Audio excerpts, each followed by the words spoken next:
안녕하세요. 순금초대 유재구입니다. 오늘은 8월 2일 토요일입니다. 지금 12시 16분 지나고 있는데요. 토요일 오후입니다. 요즘 정치나 경제가 국내든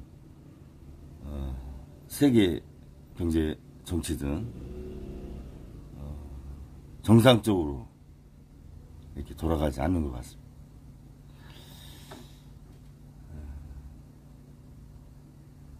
먼저 국내적으로 보면 어제 금요일날 주식시장이 코스닥, 코스피 시장이 4% 정도 빠졌어요. 표현을 대폭락, 급락 이렇게 이제 표현을 했는데 평상시에 비해서는 많이 빠진 거죠. 그러나 그렇게 또 오를 때 생각하면 4% 정도 빠진 거에 대해서 너무 민감하게 반응하는 거 아니냐. 주식이 항상 오를 수만 있습니까? 그러면 다 주식에서 돈 벌지. 이재명 정부 출범하고 6월 4일부터인가 주식이 좀 상승세를 탔죠. 꾸준하게 올라온 건 있어요. 급등을 해서 올랐다든가 하루에 5%, 7% 이렇게 해서 올라온 것이 아니라 점진적으로 이렇게 올라온 건 맞습니다. 그런데 주식이 올라온 모멘텀이 국민주권 정부, 새 정부에 대한 자본시장을 바라보는 시각,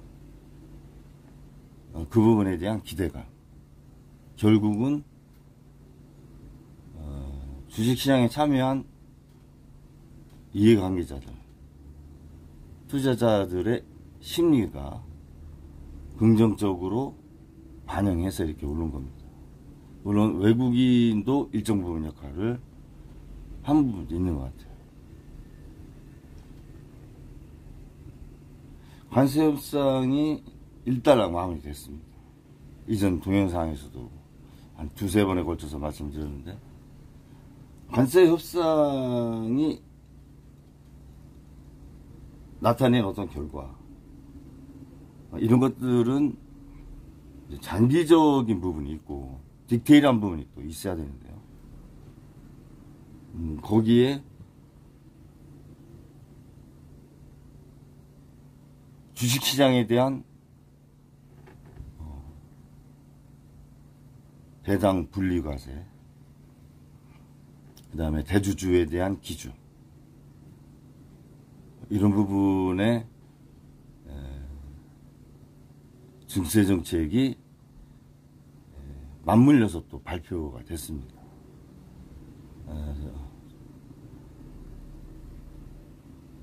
코스피는 거래세가 없었어요. 코스닥은 0.002%인가 있었는데 그거를 조금 이제 더 올리겠다, 이런 증권 거래세 인상, 이런 부분에 대해서 겹쳐졌죠. 그런 부분이. 그러다 보니까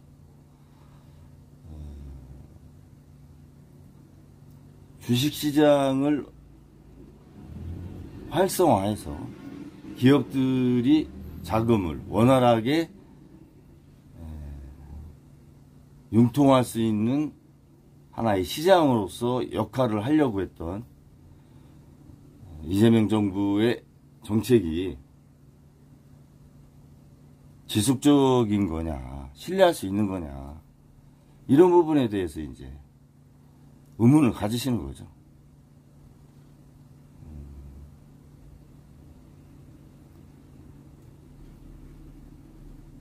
부동산은 대출을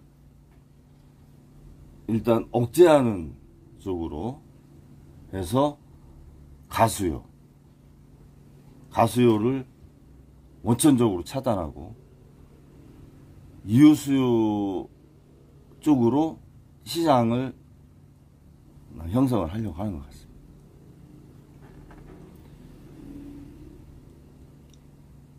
(6월 27일) 날 발표한 대출한도 6억,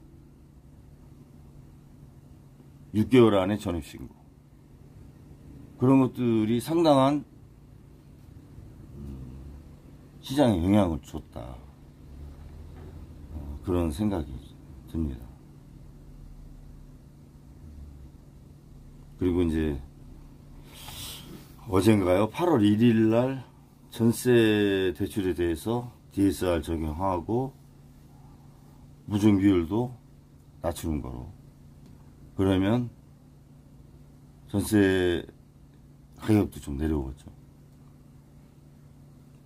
전반적으로 부동산 시장은 잡아가겠다. 과도한 투자, 빚내서 부동산을 취득하는 그런 구조는 적당하지 않다. 그런 기조로 쭉 나가는 것 같습니다. 그리고 공급책에 대해서 일정 부분 이제 조금씩 내놓을 것 같아요. 문제는 정부가, 지난 동영상에서 제가 말씀드렸는데, 정부가 제도를 개선하고 법을 바꿔서 선진 자본시장으로서의 주식시장 틀을 갖춘다고 해도 기업이 경영활동을 해서 수익을 창출해서 내재 가치가 없는 상태에서는 제도나 법 가지고 주식시장이 상승하는 데는 한계가 있다. 제도나 법이 아무리 좋아도 거래소에 상장되어 있거나 코스닥에 등록되어 있는 기업들이 경영활동을 해서 적자가 나면 그 주식이 오를 수는 없잖아요. 정부도 뭐 5,000포인트 TF를 만들고 그런 것들은 심리적으로 투자자한테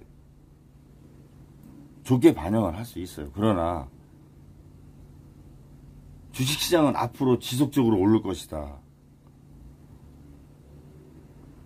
그런 메시지를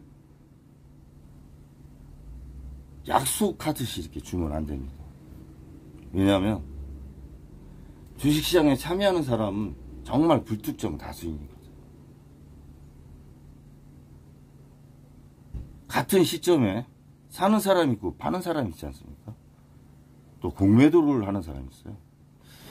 그런 판단이 너무 상이한 상황에서 주식시장을 정부가 이끌고 가는 주식시장, 그거 바람직하지 않은 겁니다. 경제는 시장의 자율에 일정 부분 맡겨야 돼요. 맡겨서 오히려 기업이 정상적인 건전한 경영활동을 해서 내재 가치가 쌓이는 그런 기업 환경을 구성해 주는 게 중요한 겁니다. 그랬을 때 주식이 올라가고 하방 경직성이 강한 거죠. 마치 정부가 주식을 상승을 안 하면 정부를 탓하고 정책을 탓하고 그렇게 되면 주식시장 자체가 왜곡되는 거예요. 그런 주식시장을 언제까지 이끌고 갈 수 있어요? 정부가 일반 투자자나 외국인 투자자들의 눈치를 보고 빠져나갈 것 같으면 좋은 제도 내놔서 또 주식 부양하고 언제까지 그럴 겁니까? 기본적으로 기업이 수익을 내는, 그래서 주가가 오르는 그런 시장이 돼야 되죠. 그리고 국민들한테 주식을 하면 돈을 법니다. 이것도 굉장한 위험한 메시지예요. 주식이 1년 중에 오르는 날보다 빠지는 날이 더 많아요. 그리고 1년으로 따졌을 때 10% 수익률 내기 쉬운 거 아닙니다. 그런 거 생각하면 정부가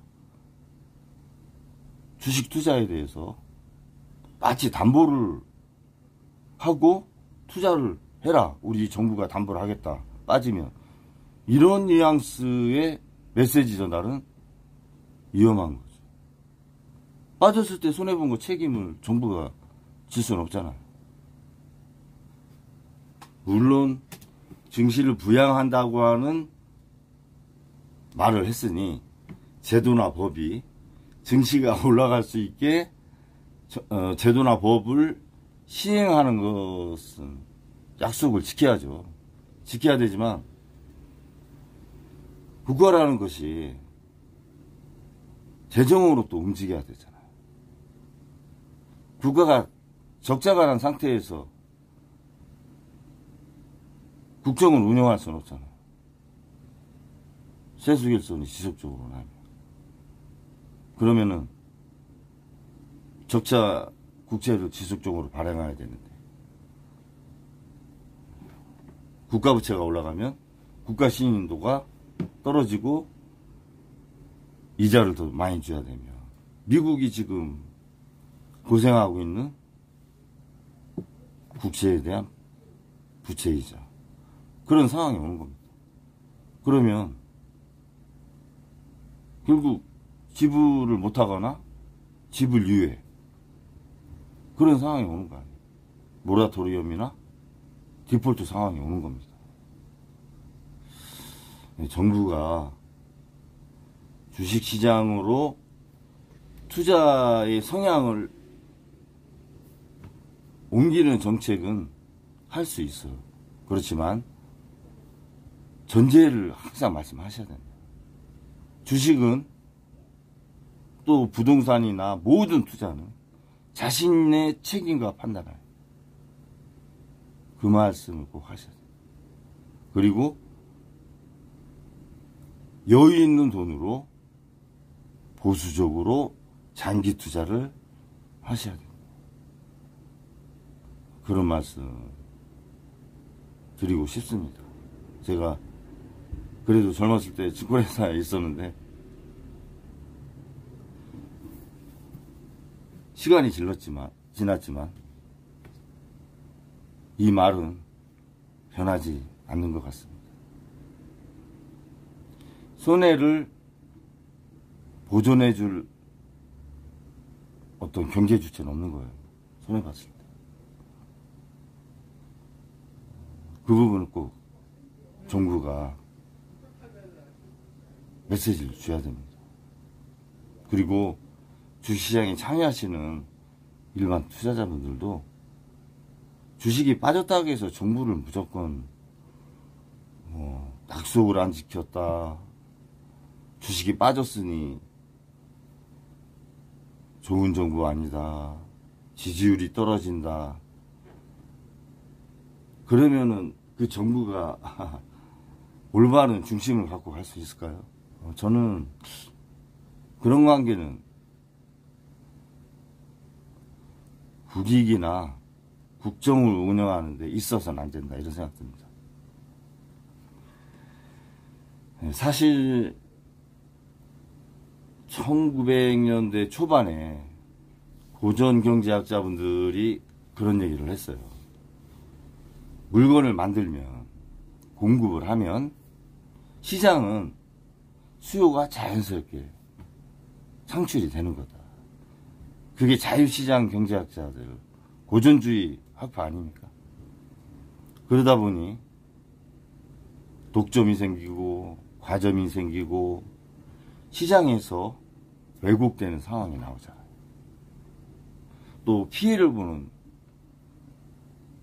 섹터가 생기고 주체가 생겨요. 경제 주체가. 그래서 수요가 위축이 돼서 경제가 침체가 되니 물건을 많이 만들어내다 보니까 살 사람이 없어지면 인플레가 되는 거 아닙니까? 그래서 공황이 왔던 거고 1929년에 영국의 케인즈가 유효수요를 창출해야 된다. 만든 물건에 대해서 살 수 있는 구매력이 실질적인 구매력 있는 수요, 유효수요를 제공해 줘야 된다. 누가? 정부가, 국가가. 무엇으로? 재정으로. 정부 역할로, 유효수요로. 케인즈가 그래서 제시했고 그것을 루즈벨트 대통령이 수용을 해서 극복을 했지 않습니까? 그래서 4번의 대통령을 한 거 아니에요. 루즈벨트 대통령이. 물론 2차 세계대전도 있었고요. 지금은 그러한 정부 역할론, 케인즈 이론이 또 적용이 안 되고 현재의 경제 상황을 해석할 수 없는 부분이 너무 많아졌어요. 지금 조금 전에 얘기했던 주식시장만 해도 그래요. 주식시장이 하나의 시장으로 봤을 때 문제가 있고 실패를 해서 정부가 개입을 했지 않습니까? 해서 일정 부분 역할을 했어요. 그러면 시장이 끌고 나가야 되는 거예요. 근데 오로지 주식시장에 참여한 투자자분들은 정부만 바라보고 있잖아요. 시장의 순기능은 생각 안 하고. 그러면 문제가 있지 않습니까? 주시장 자체가 그거는. 그러면은 국가 주도의 주시장 계획경제, 뭐 이게 저 사회주의, 공산주의가 되는 거 아니에요? 주식시장. 그런 주식시장이 있을 수 있어요. 주식시장이 자본주의의 꽃인데. 너무 과도한 정부의 역할을 기대하는 상황이 됐죠, 지금. 왜? 너무 어려우니까. 기업이나 가게가 경제 주체. 너무 어려우니까 기업은 수출이 안 돼서 생산을 안 해. 인원을 감축해요. 국내에서 기업화하기 환경이 좋지 않아서 노동 관련 뭐 여러 가지 문제, 세제가 기업하기 어려워서 외국으로 나갑니다. 가게는 내수가 침체돼서 자영업자들이 하루가 멀다 하고 폐업을 하고 있고.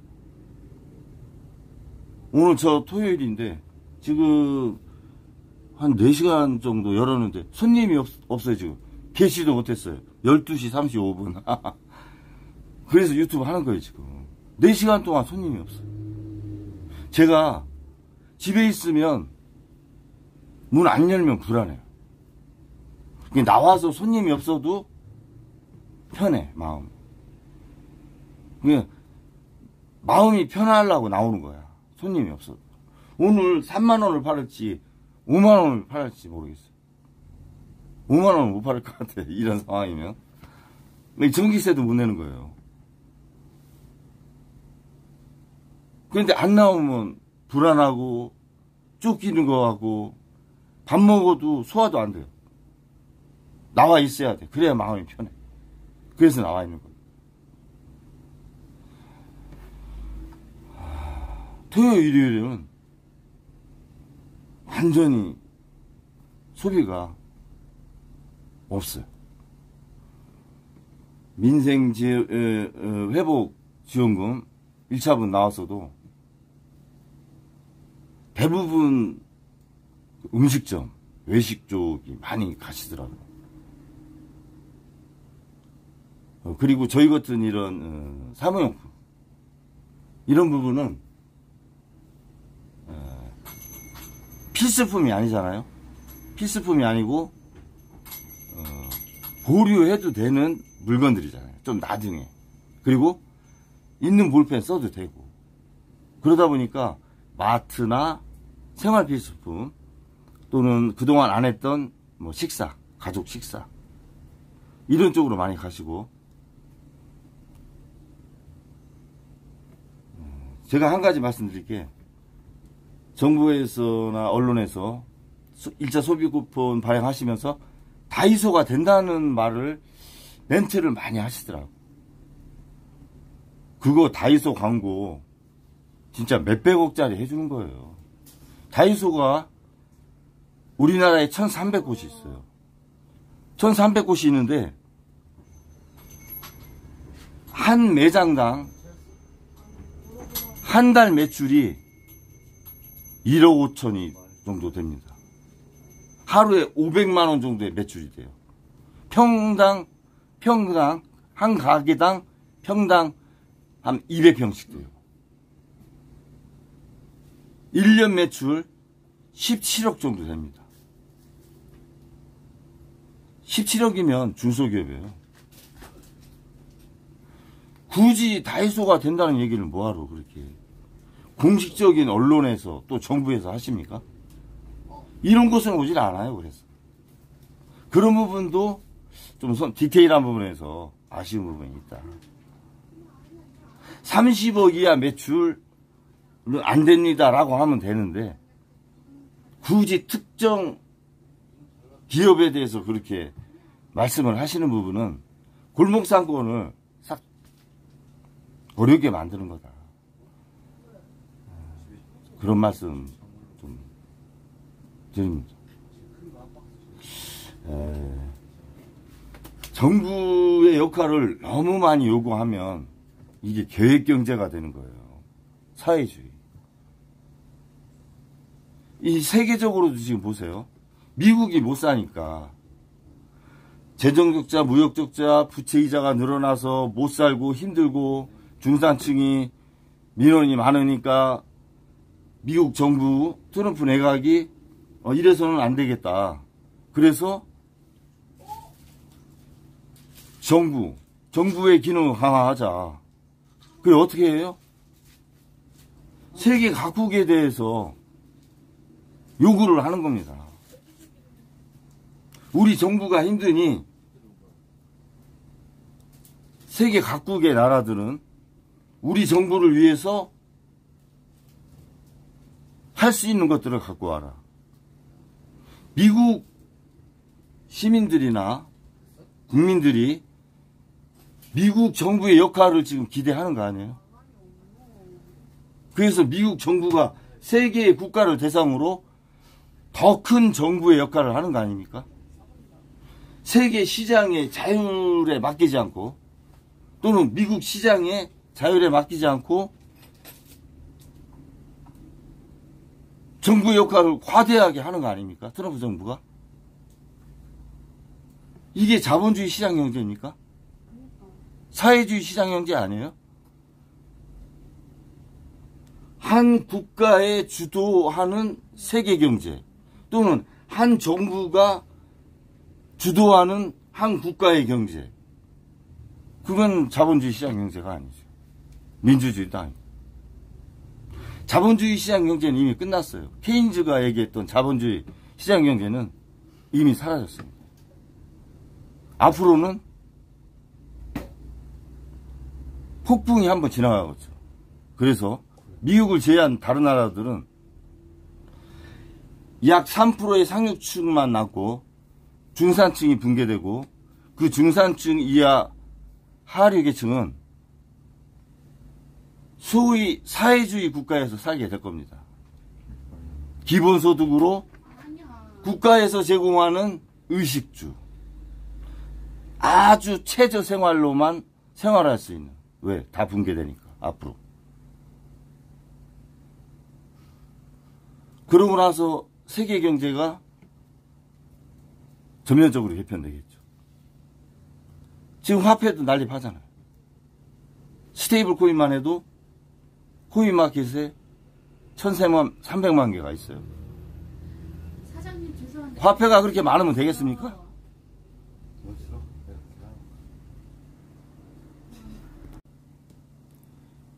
화폐 시장이 비정상적으로 요동을 치고 있는 겁니다. 비트코인의 출현, 스테이블 코인의 출현, 이런 것들이 세계의 국가 중에 한 국가인 미국의 달러라고 하는 화폐가 여러 가지 기능에서 한계에 부딪히다 보니 비트코인이나 스테이블 코인이라고 하는 파생 상품이 난립을 하는 겁니다. 결론적으로 시장 경제를 움직이는 경제의 시스템, 또 화폐 경제의 시스템, 이런 것들이 다 붕괴됐다. 저는 그렇게 생각합니다. 그 바탕에는 미국이 기축통화국으로서의 한계가 온 것도 하나의 요인이고, 자본주의 시장경제의 주축이었던 소위 보수 진영의 기득권자들이 새로운 부를 창출해야 되는데 투자처가 마땅하지 않은 거죠. 그래서 비트코인이라고 하는 파생 투자 상품을 만들고, 달러의 기축통화를 기간을 연장하기 위해서 스테이블 코인이라고 하는 대안 화폐를 지금 제도화해 나가는 과정이지 않습니까? 이것도 근본적인 해결은 안 되는 거죠. 보수 진영이 정치적으로 기득권의 위협을 받고, 또 보수 진영이 추구했던 자본주의 시장 경제가 세계화의 과정을 거치면서 특히 미국 중심의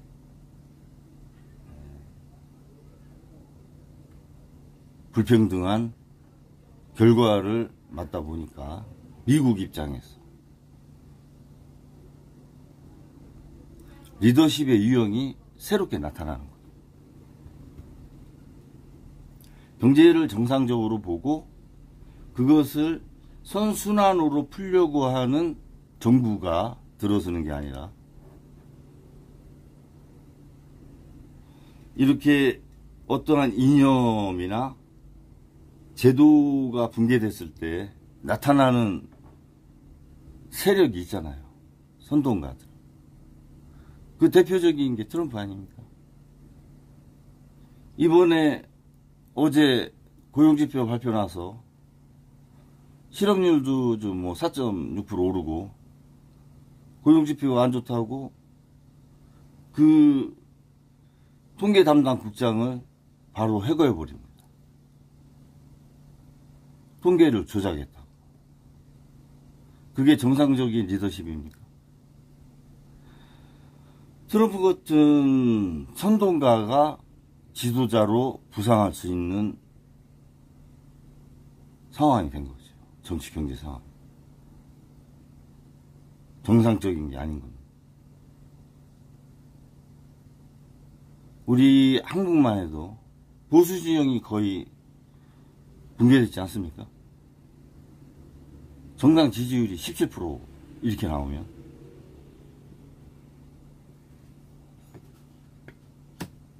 그러니 선동가들이 주목을 받게 되는 거죠. 광장의 선동가들. 정광훈 목사라든가 전환길 강사. 지금은 뭐 유튜브 운영하시는 대표인데요. 그런 선동적인 메시지를 내는 분들이 보수 진영의 제도권에 있는 국회의원이나 당직자들보다 영향력을 더 발휘하는 상황. 트럼프의 영향력이 미치는 것과 괴를 같이 한다고 봐야죠. 보수가 붕괴하면서 마지막으로 몸부림하는. 그래서 극우화되고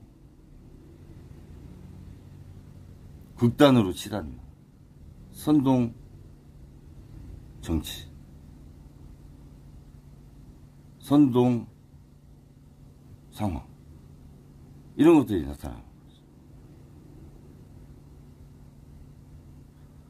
그러면 보수 진영은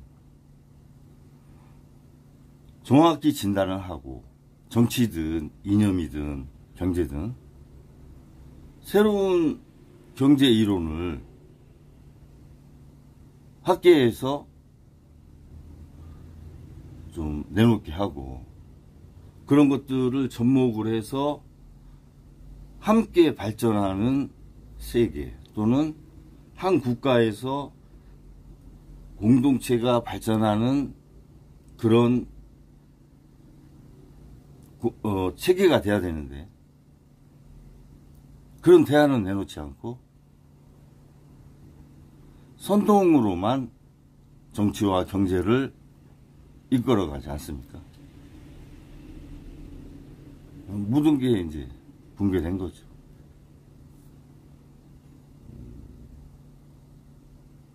아까 말씀드렸지만 많은 국가, EU든 중국이든 브릭스든 일본이든 한국, 기타 미국과 관세 협약을 한 나라들 감당할 수 있을까요? 상호 관세율이든 또는 출자 투자금 향후 10년, 20년간 얼마나 많은 국민이 감내를 해내야 되겠습니까? 각 국가만. 각 국가가 제조업 공동화되고 산업이 공동화돼서 전부 국가가 성장하지 않고 침체를 맞지 않겠습니까? 그러면 중산층은 붕괴가 되는 거죠. 산업도 의지와 관계없이 붕괴되고 각 국가의 내수 시장도 붕괴가 되는 겁니다. 그러면 미국에서 만든 제조 물품을 각 국가들이 사줘야 미국이 발전할 거 아니에요. 구매력이 없게 되는데 어떻게 살 수 있어요? 수입을 못 하잖아요. 세계 국가에서. 아니면 다른 나라에서 저렴한 걸 사겠죠. 대체제를.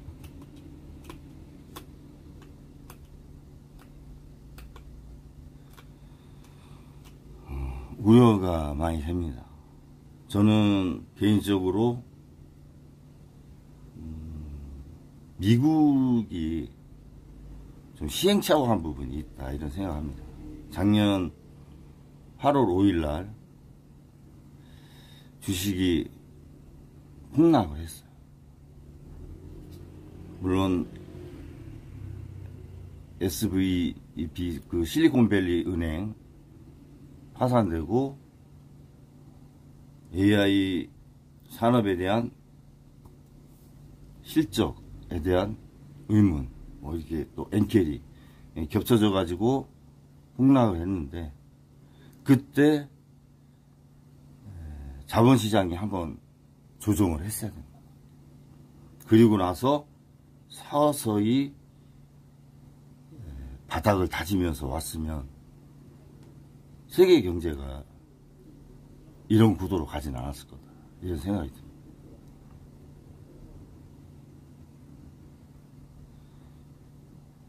그 8월 5일 때 결국은 미국 옐런 재무장관이 돈으로 다 바꾼 거 아니에요. 실리콘밸리도 다 100% 지급 보증하고, 주식 빠진 거, RRP 시장, 단기 자본시장 있는 돈 2억 5천만 불, MMF에 있는 돈까지, 또 재무부의 TJ 장고까지 다 긁어 모아가지고 대선 준비한 거 아닙니까? 주식이 빠지면 대선에 지니까. 그 부분이 굉장한 시행착오였다, 저는 그렇게 생각합니다.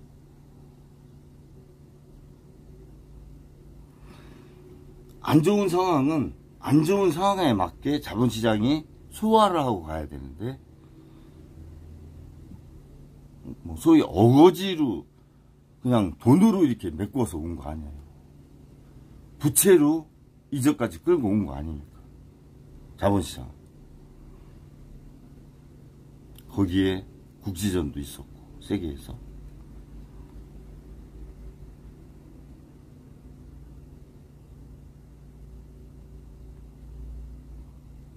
결국은 언젠가 그리 멀지 않은 시간에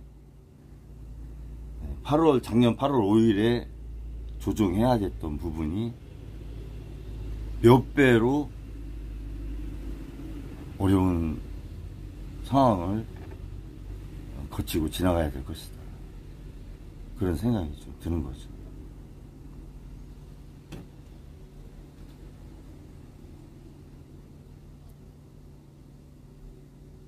열심히 국민들이 일을 해서 국부를 쌓아놨어요. 쌓아놨는데 또 한 10년 후에 가서 미국이 재정적자, 무역적자, 부채이자가 많다고 다시 협상을 하자고 하면 이거 열심히 일할 맛이 나겠습니까?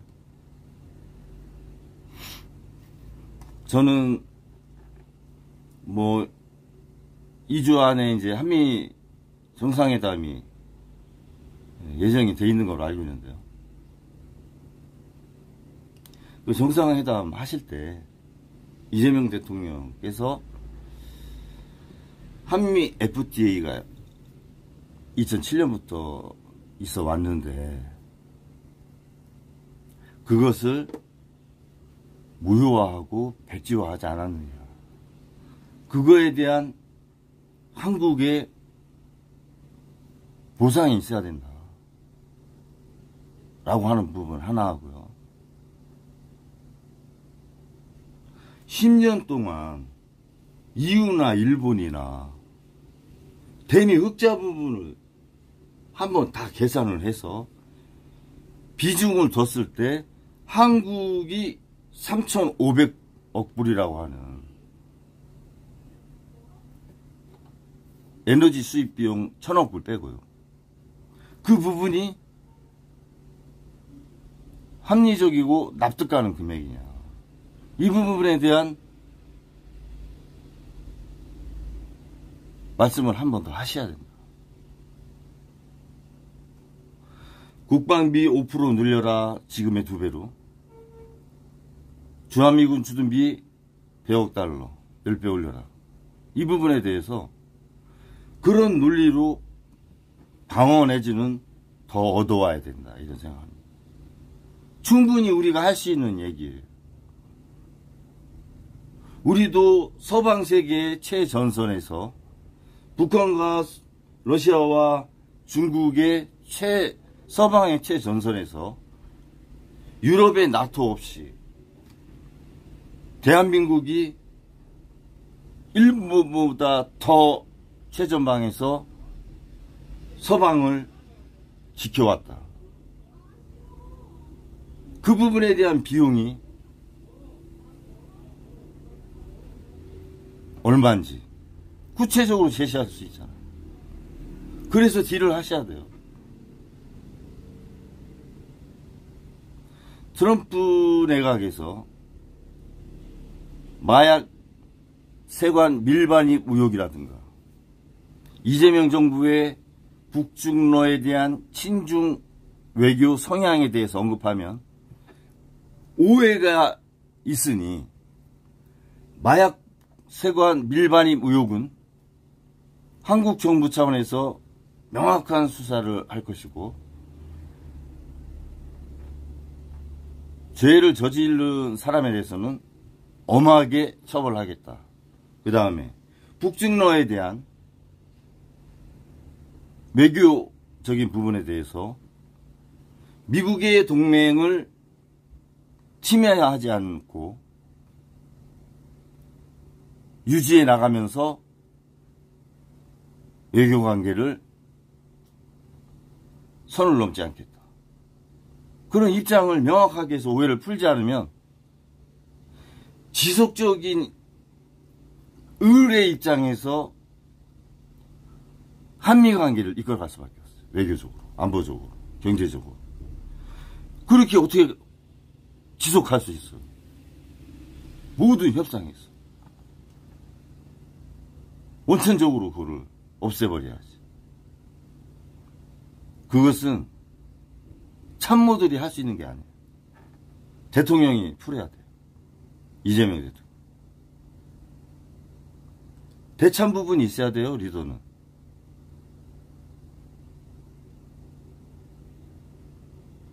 외국에는 관대하고 국내에는 인색한 그런 리더십은 국익이나 국민을 보호하는 리더십 아니에요. 지난 정권에서 보호하잖아요.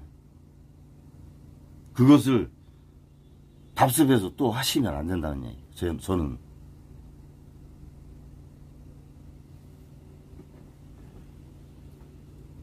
납득하게 설득하는, 할 말은 해야 된다.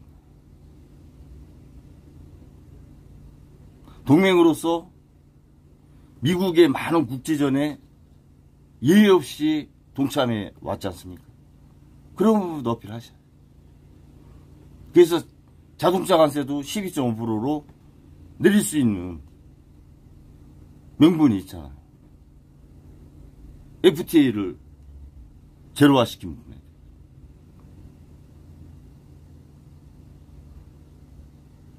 WTO 자체를 무력화시키지 않았습니까? 미국 일방적으로. 지금 유엔이 재기능합니까? ILO가 노동기구가 재기능해요? 국제기후연맹이 재기능합니까? IMF도 마찬가지. 지금 모든 세계 기구를 다 무력화시키지 않았습니까? 트럼프.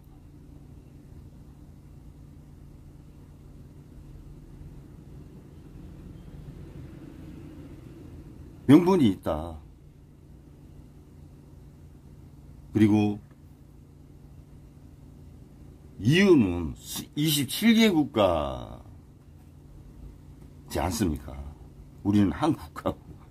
그거를 생각했을 때 우리의 한 11배 되잖아요. GDP가. 한 18억 달러 되니까. 우리가 1조 한 8천억 달러 되나요? 수출입이. 이유가 18조 달러 되잖아요. 우리의 10배 이상인 그런 블록과 일본도 2.7배 돼요. 우리의. 동등하게 무역 관세 협상을 하는 것은 불합리하고 부적당하다. 강하게 어필해야죠.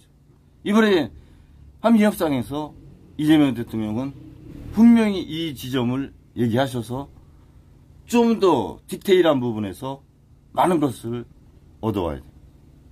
그리고 미국의 기술 이전 확보하셔야 돼요.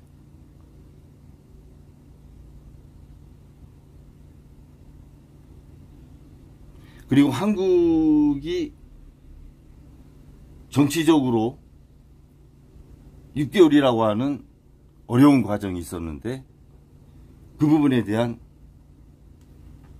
이해도 얘기를 하야죠.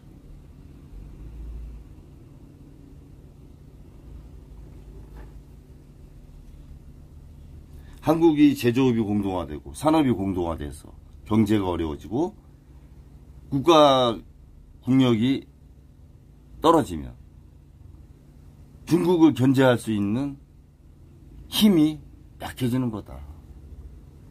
이런 부분을 강력하게 주장하셔야 됩니다.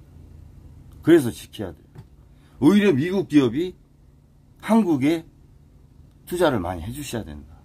역제한을 하셔야 된다는 거예요. 저는 지도자라면.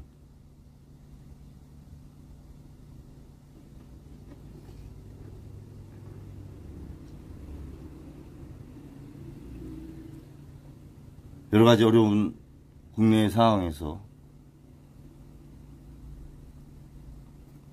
열심히 이렇게 하시려고 하는 거는 알겠는데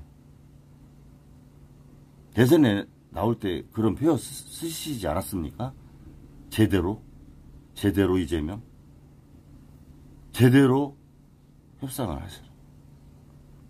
그리고 국민과 국가와 국익이 어떤 것인지 어떤 협상을 해야 되면 제대로 된 협상인지 생각을 많은 참모분들하고 여야 원로분들, 기업체, 제야 시민단체 분들과 논의를 하셔서 디테일한 부분에서 국익을 위하는 서명을 하시길 기대하면서 방송을 마치겠습니다. 감사합니다.